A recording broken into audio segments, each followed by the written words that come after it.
E a partir dali nós começamos a conhecer também que o irmão Esra falava sobre o irmão Dong. E nós passamos a acompanhar principalmente a minha esposa. Ela estava fazendo almoço, o celular ligado é uma mensagem. Nós saíamos de carro, tá? Ela levava alguma mensagem. Tudo que ela faz, ela ouve alguma mensagem, o dia todo, praticamente. Ela começou a me estimular e eu entrei no www.mensagemdasconferencias.com.br, vocês conhecem bem, né?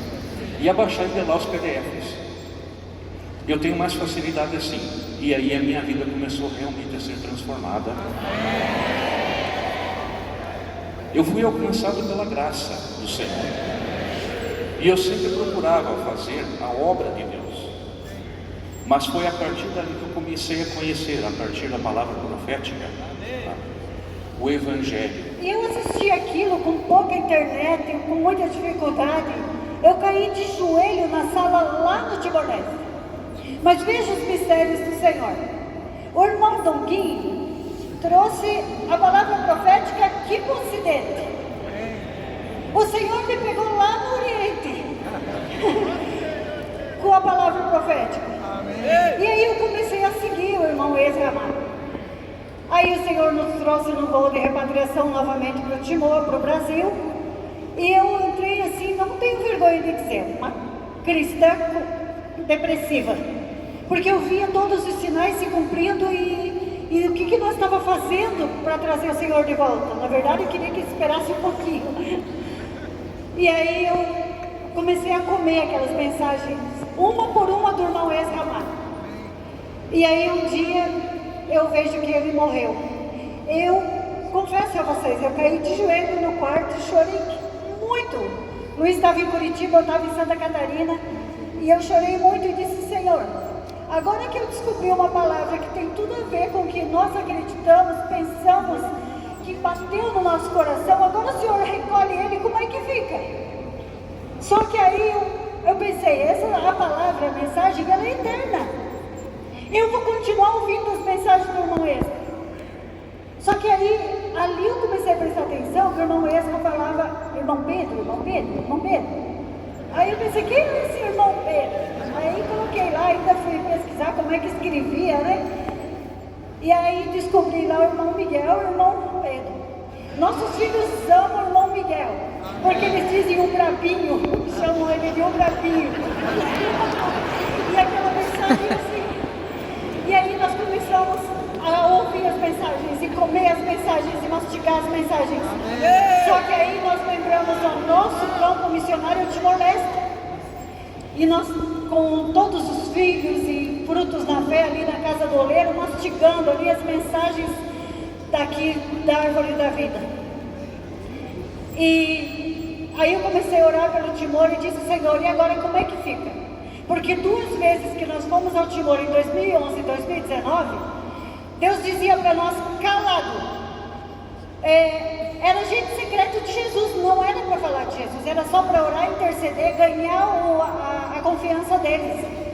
E agora eu entendia que se eu tivesse ensinado, eu ia ensinar tudo errado. Irmãos, valorize a palavra profética. Valorize. Por favor, valorize. Você não sabe o que é ficar 29 anos comendo as migalhas que caem da mesa do seu Senhor. Você não sabe. E depois quando você senta na mesa e vê ali, né, um prato completo. E aí eu disse: agora, Senhor, e o Timor-Leste? Aí o Senhor trouxe bem claro para mim, porque é muito louco. Você está assistindo uma mensagem, pula o vídeo, ou você bate com o dedo. Eu estava em cima de uma escada pintando um forro, irmão. E eu disse: mas Senhor, como isso? Eu discordo disso. Aí pulou o vídeo, veio o irmão, pula do irmão Pedro para o irmão Miguel, pula do irmão Miguel para o irmão Pedro, pula um vídeo para o outro, de um ano para o outro, e vem a resposta. O Espírito de Deus está nesse negócio, irmão. Amém. Eu aos 15 anos vivia dependente do álcool e de outras drogas. Meu pai uma vez me pegou e disse: eu vou lhe levar preso, porque eu prefiro vê-lo preso do que morto. Foi Foi nesse contexto que esse jovem disse: o Senhor Jesus te ama e vai transformar a tua vida.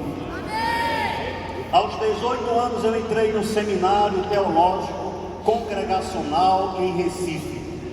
Em 86 terminei o curso de bacharel em teologia, fui ordenado pastor. Dali passei a pastorear igrejas em vários estados. Fundamos várias igrejas na denominação, emancipamos e entregamos àquela denominação congregacional, que chegou aqui no Brasil em 19 de agosto de 1855, no Rio de Janeiro, que chegou em Recife em 1873, em Caruaru em 1898. Então foi dessa tradição que a gente recebeu toda a instrução e formação. Mas algo me parecia muito errado, algo me parecia um vazio, que ainda não era aquilo. O rio ainda não fluía na minha vida. Anos, fui um dos diretores do seminário, dei cursos, treinei jovens, mas faltava algo. E em 2008, eu decidi entregar o ministério por 3 anos, para estudar e pesquisar o que estava errado nessa igreja degradada. E depois dessa pesquisa, eu cheguei a reunir todos os irmãos e disse: a partir de hoje eu não sou mais evangélico de denominação, eu não sou mais pastor institucional, de hoje em diante eu quero ser apenas um servo e falar a mensagem, a palavra de Deus. Poucos seguiram, encontrei muitas oposições na cidade. As grandes igrejas, os grandes templos que me convidavam para pregar, agora passaram a me chamar de heresia, herético, se desviou da fé. E o trabalho foi seguindo. 15 anos depois, vivendo fora da religião, sem hierarquia, sem título, penduramos um paletó e a gravata e passamos a trabalhar com os irmãos, um a um, corpo a corpo, restaurando a comunidade à medida que o Senhor nos concedia dentro das nossas limitações.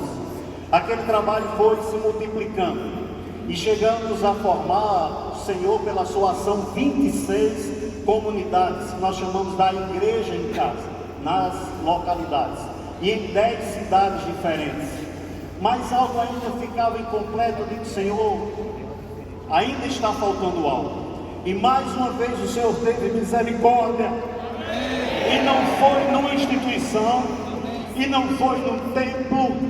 Eu estava, irmãos, procurando há 15 anos outros irmãos que vivessem aquela mesma fé e que tivessem aquela mesma identidade, para me ajudar a dar direção àquele povo, e que houvesse uma multiplicação daquele trabalho, daquele projeto.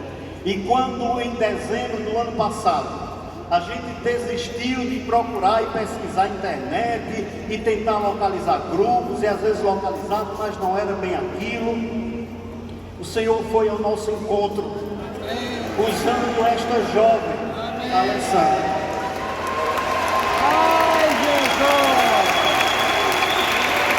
Ela disse: eu posso orar por você? Já tomei um choque. Pode.